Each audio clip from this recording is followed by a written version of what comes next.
There are moments in life when the noise around us grows silent, and suddenly we realize how empty we feel inside. We chase after careers, relationships, possessions, and recognition, hoping that something, anything, will satisfy that hidden ache within our hearts. But no matter how much we gain, the longing remains. That emptiness whispers to us at night, reminding us that we were made for something deeper. It's in those quiet, aching spaces that the love of God steps in. Unlike the conditional love the world often offers, God's love is unshakable, unchanging, and completely unconditional. He doesn't wait for us to be perfect. He doesn't demand that we prove our worth. Instead, He opens His arms wide and invites us to come as we are, broken, restless, or even doubting. His love isn't just a temporary comfort. It is a love that heals, restores, and fills the very void nothing else can reach. God's love shows itself in countless ways. In the peace that calms our anxious thoughts, in the forgiveness that washes away our shame, and in the quiet assurance that we are never truly alone. Where the world's promises fade, His promises endure. So if your heart feels empty today, take a moment to let His love in. You don't have to carry the weight of loneliness or the pressure to always have it all together. God's love was meant to fill that empty space, to remind you that you are deeply known, fully loved, and never forgotten. Only in Him will your heart find the rest it has been searching for all along. Life doesn't always play out the way we expect. One moment, everything feels steady, and the next, a storm rolls in without warning. It could be the phone call that changes your world, the sudden loss of a job, the betrayal of someone you trusted, or the overwhelming weight of anxiety and fear that seems to come out of nowhere. Storms come in many forms, and when they hit, they shake us to the core. In those moments, peace feels impossible. Our hearts race, our minds spin with what-ifs, and the world feels like it's crumbling beneath our feet. We try to cling to the things we've built, our plans, our routines, even our relationships, but storms have a way of stripping away what we thought was secure. It's in that space of uncertainty and fear that we begin to ask, where can I find safety? Who can I really depend on? That's where God steps in. The Bible often calls Him our refuge and our fortress, a strong place of safety when everything else falls apart. God never promised us a life free from storms, but He does promise to be with us in the middle of them. His presence doesn't always remove the storm, but it changes how we walk through it. Instead of fear, He offers peace. Instead of despair, He gives hope. Instead of feeling abandoned, we find ourselves held. God's peace isn't like the peace the world gives. It isn't dependent on circumstances being perfect. It's a deep, unshakable calm that comes from knowing the one who controls the wind and the waves. When Jesus spoke to the storm on the Sea of Galilee, He didn't just prove His power over nature. He showed us what He longs to do in our hearts. He speaks the same words over us. Peace, be still.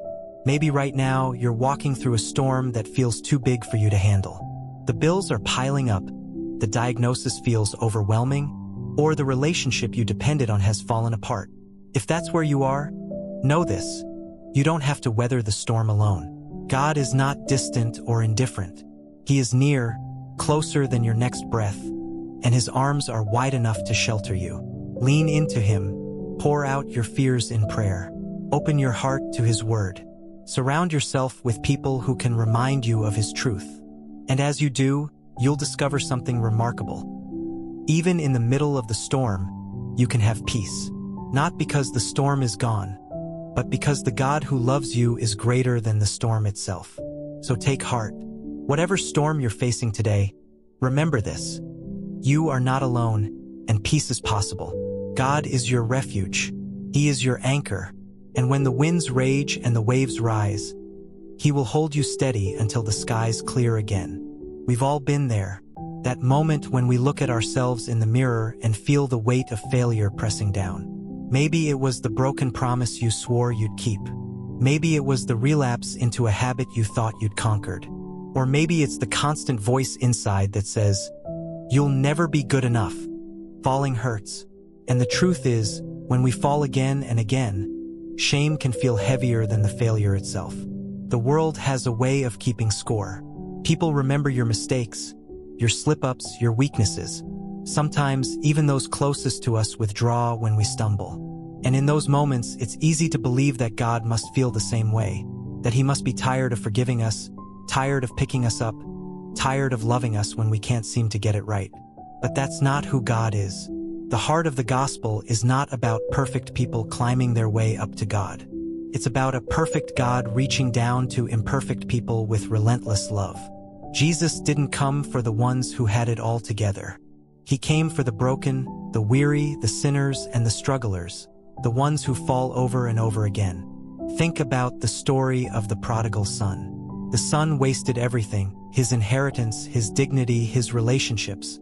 He hit rock bottom, and yet, when he finally turned home, his father wasn't waiting with a list of failures. He was waiting with open arms. That's the picture Jesus paints of God.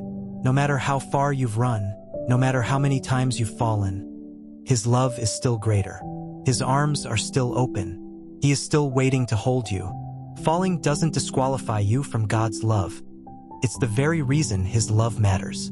If you could earn His acceptance by staying on your feet, you wouldn't need grace. But the beauty of grace is this: it meets us in the dirt.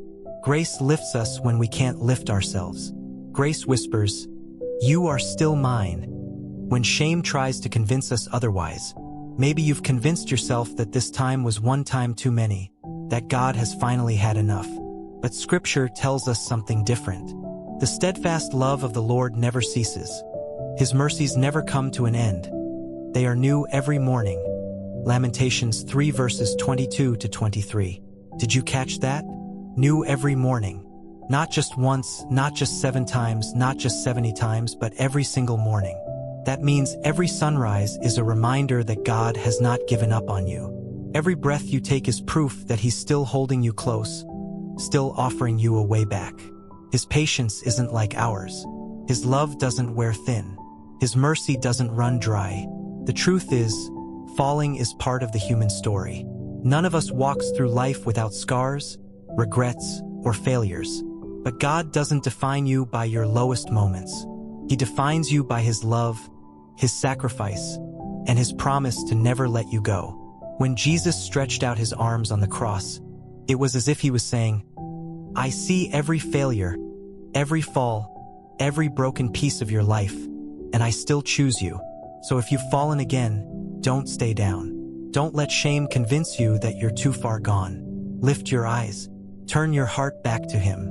He is already waiting, running to meet you, ready to embrace you, eager to remind you that you are His beloved child." Life is not about never falling. It's about learning to fall into the arms of the one who will never let you go. And the good news is those arms are always open. So take a deep breath. Let go of the guilt that has been crushing you. Step into the truth that no matter how many times you fall, God is waiting. Not to condemn you, not to lecture you, but to hold you. That's who He is. That's what His love looks like. And that's why there is always hope. We all long to be understood. It's one of the deepest desires of the human heart, to know that someone truly sees us, hears us, and gets us. We spend so much of life searching for that kind of connection. With friends, with family, with a spouse, even with social media followers. And while those relationships can be beautiful, there are always limits. No matter how close someone is to you, there will be moments when they don't quite understand what you're going through.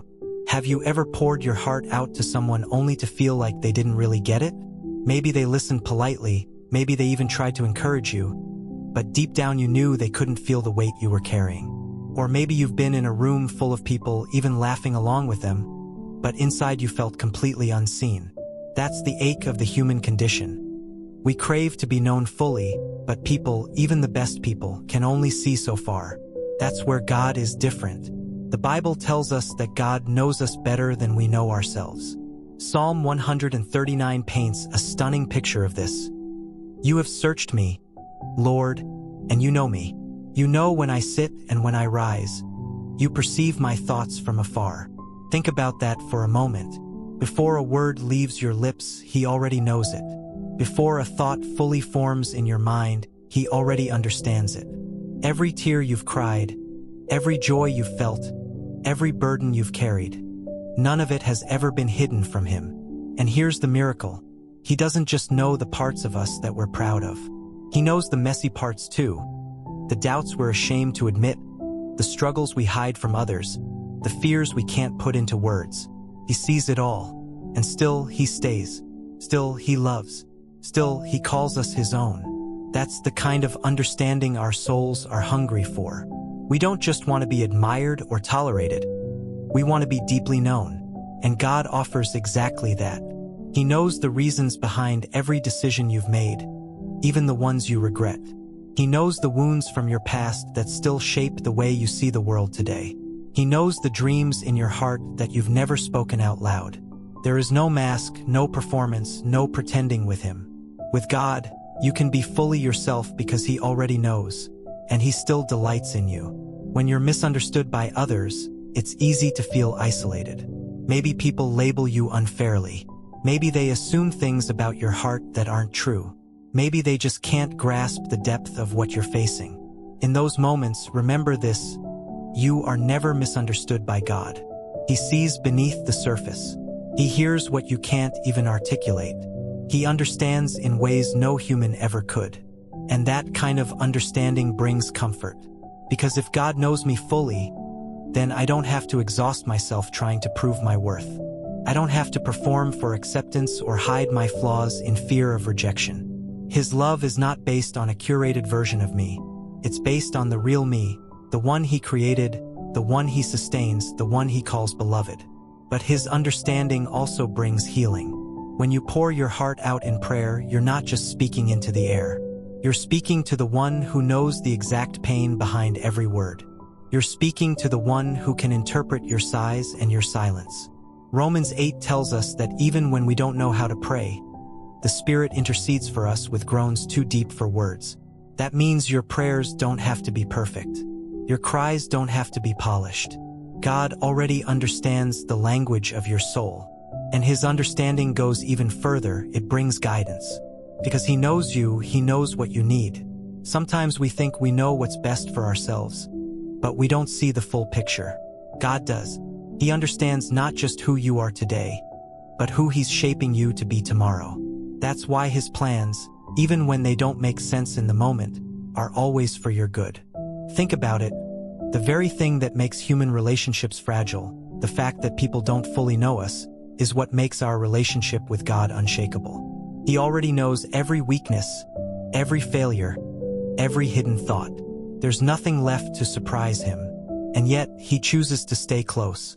He chooses to love without condition. He chooses to understand us fully and never walk away. So if you've been feeling unseen, if you've been carrying burdens no one else seems to notice, if you've been longing for someone to just get it, remember this: God already does. He always has. He always will. You don't have to explain yourself to him. You just have to open your heart. You don't have to hide the parts you're ashamed of. He knows them already and calls you loved anyway. You don't have to fear being misunderstood, because in his presence, you are completely known.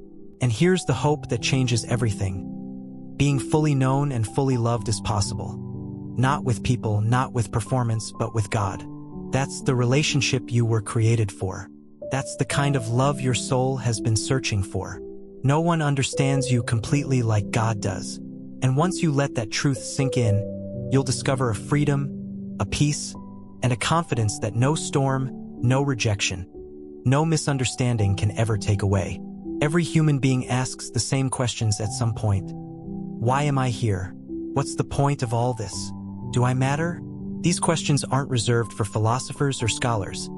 They show up in the quiet moments of life, when the noise fades and we're left alone with our thoughts. Deep down, we all want to know that our lives carry value, that there's meaning beyond the daily grind. The world offers plenty of answers. Some say your value comes from success, how much money you make, how high you climb, how impressive your resume looks. Others say it comes from relationships. If you find the right partner, raise good kids, or have loyal friends, then your life will have meaning. Still, others point to achievements, fame, or influence. But here's the truth. None of those things can hold the weight of your soul. Success can vanish overnight. Jobs are lost. Economies crash. Titles and promotions don't last forever. Relationships, as precious as they are, can't always fill the emptiness inside. Even the people who love us most cannot define our worth. And fame? It fades faster than we realize.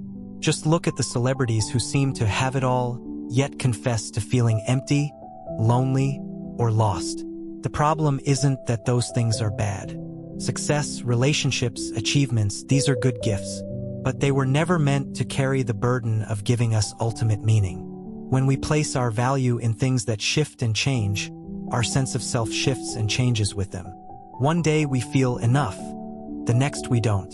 One day we feel secure, the next we're anxious and lost. That's why we need something deeper, something unshakable, something eternal. And that's where God comes in.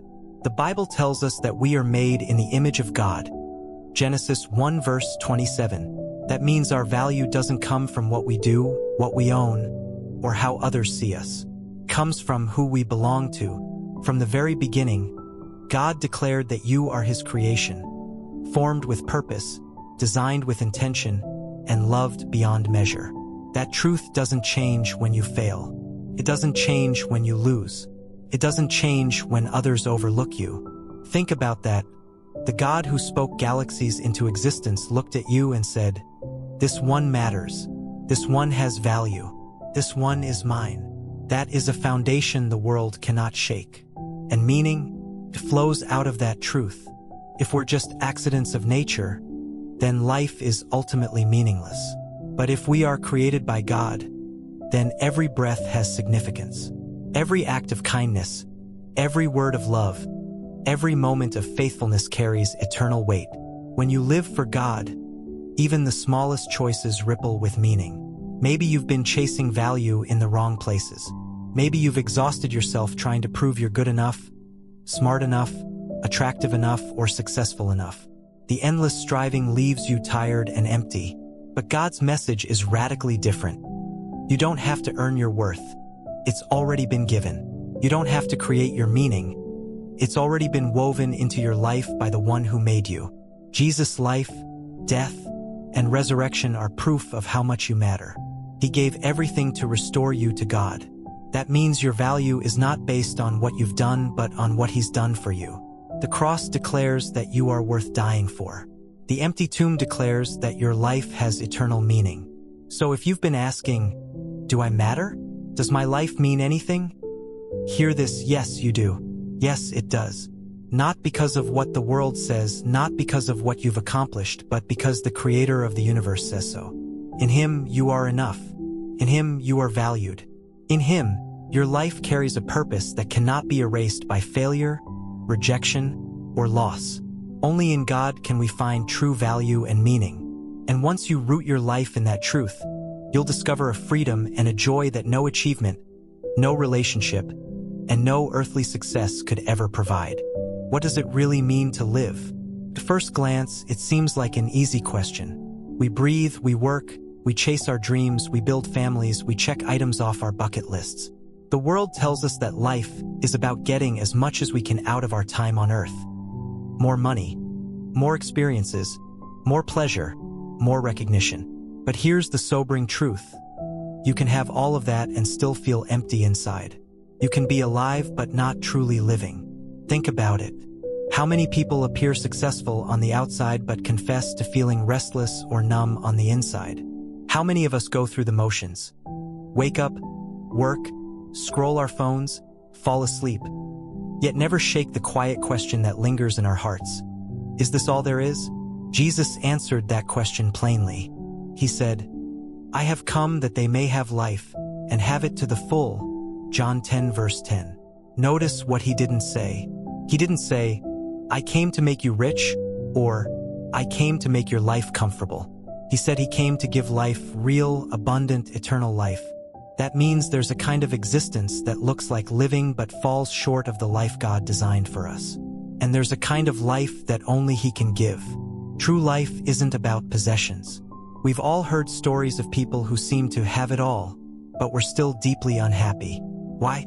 Because material things can never satisfy the deepest needs of the soul. True life isn't about accomplishments either. You can climb the ladder of success, but if the ladder is leaning against the wrong wall, you'll still end up empty. And true life isn't even about relationships alone. As precious as family and friends are, no human relationship can carry the full weight of our need for purpose, security, and unconditional love. True life is found in God because He is the source of life itself. The breath in our lungs comes from Him. The longing in our hearts points us back to Him. Without Him, we are like branches cut off from the vine, still present but slowly withering. With Him, we find strength, joy, and peace that don't depend on circumstances. What does that look like in real life? It looks like peace in the middle of chaos, because you know God holds your future. It looks like joy that runs deeper than happiness, because it isn't tied to temporary highs, but rooted in His unchanging love. It looks like purpose in the ordinary moments, because every action, every conversation, every decision can be an act of worship when you live for Him. And it looks like hope that nothing in this world can take away. Even when we face suffering, loss, or death itself, the life God gives is eternal. Jesus' resurrection is the guarantee of that hope. Because He lives, we know that life doesn't end in the grave. Because He lives, we can face tomorrow with courage.